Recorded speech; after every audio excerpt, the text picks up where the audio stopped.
இன்னைக்கு வந்து ரொம்ப ஆரோக்கியமான ஹெல்த்தான சூப் ரெசிபி தான் இந்த வீடியோல நான் உங்களுக்கு ஷேர் பண்ணியிருக்கேன்.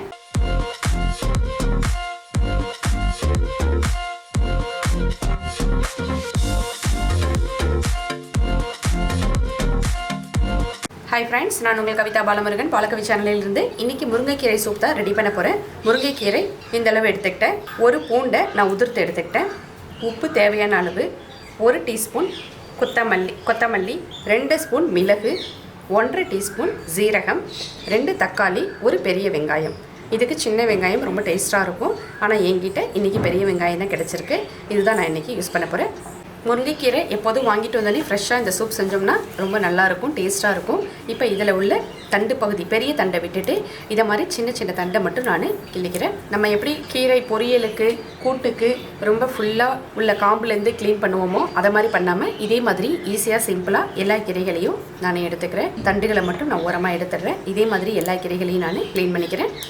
குழந்தைங்கள்லேருந்து பெரியவங்க வரைக்கும் எல்லாருமே எடுத்துக்கலாம். இதில் முக்கியமாக மூட்டு வலி, பிபி இருக்கிறவங்களுக்கு ரொம்ப ஆரோக்கியமான ஒரு சூப்பாக இருக்கும்.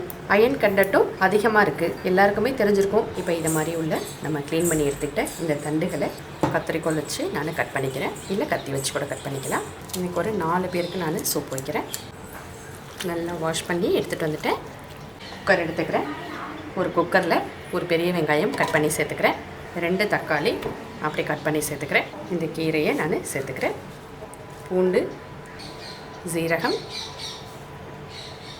மிளகு, மல்லி,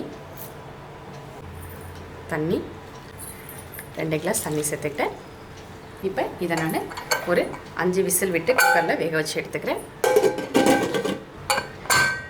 நல்லா 5 விசில் வரட்டும். விசில் வந்ததுக்கப்புறம் பார்க்கலாம். நல்லா வெந்துடுச்சு. இதை நல்லா கம்ப்ளீட்டாக ஆறட்டும்.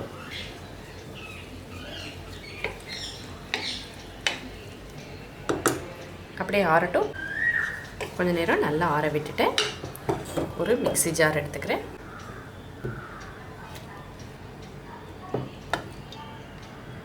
இதை நான் நல்லா அரைச்சி எடுத்துகிட்டு வந்துடுறேன். அரைக்கும் போது இன்னும் 2 கிளாஸ் தண்ணி விட்டு அரைச்சிக்கலாம். நல்லா அரைச்சி எடுத்துகிட்டு வந்துட்டேன். இப்போ இதே குக்கர் பாத்திரத்துலேயே நான் வடிகட்டிக்கிறேன்.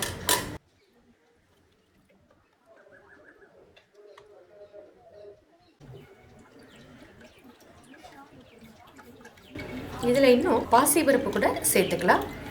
குழந்தைங்களுக்கு இந்த சூப் கொடுக்கும்போது பாசிப்பருப்போடு சேர்த்து கொடுத்தா இன்னும் ஹெல்த்தியாக இருக்கும். இதில் எக்ஸ்ட்ரா நான் ஒரு 2 கிளாஸ் தண்ணி விட்டு அரைச்சி நல்லா சக்கையாக புழிஞ்சு எடுத்துக்கிட்டேன். இப்போ இதை நான் அடுப்பில் திரும்பவும் கொதிக்க விட்டுக்கிறேன். எதுக்காகனா இப்போ நான் தண்ணி 2 கிளாஸ் ஆட் பண்ணேன் இல்லையா, அப்போ அதோட ஒன்று சேர்ந்து கொதிக்கும் போது தான் நமக்கு கரெக்டான டேஸ்ட்டில் இருக்கும். இந்த சூப்புக்கு தேவையான அளவு உப்பு சேர்த்துக்கிறேன். இது நம்ம காலையிலேயே கூட ரெடி பண்ணி வச்சிடலாம். வச்சுட்டு குடிக்க வரும்போது யார் யாருக்கு தேவைப்படுதோ அப்போ ஹீட் பண்ணி கொடுத்துக்கலாம்.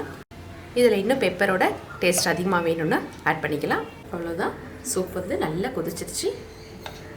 இப்போ நான் அடுப்பு ஆஃப் பண்ணிடுறேன். ஆஃப் பண்ணிவிட்டு ஒரு பவுலில் நான் பரிமாறிக்கிறேன்.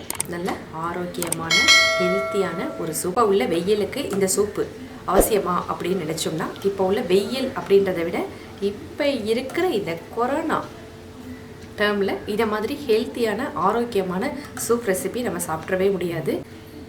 இதில் இன்னும் குழந்தைங்கள்லாம் சாப்பிட்ணுன்னு விருப்பப்பட்டாங்கன்னா நம்ம கார்ன் கூட இதில் போட்டு கொடுக்கலாம். அதனால் நீங்களும் செஞ்சு ட்ரை பண்ணி பாருங்கள். ட்ரை பண்ணி பார்த்துட்டு இந்த வீடியோ உங்களுக்கு பிடிச்சிருந்தா மறக்காமல் லைக் பண்ணுங்கள், உங்கள் ஃப்ரெண்ட்ஸுக்கு ஷேர் பண்ணுங்கள். பாலகவி சேனலை சப்ஸ்கிரைப் பண்ணுங்கள் ஃப்ரெண்ட்ஸ். தேங்க்யூ ஃபார் வாட்சிங்.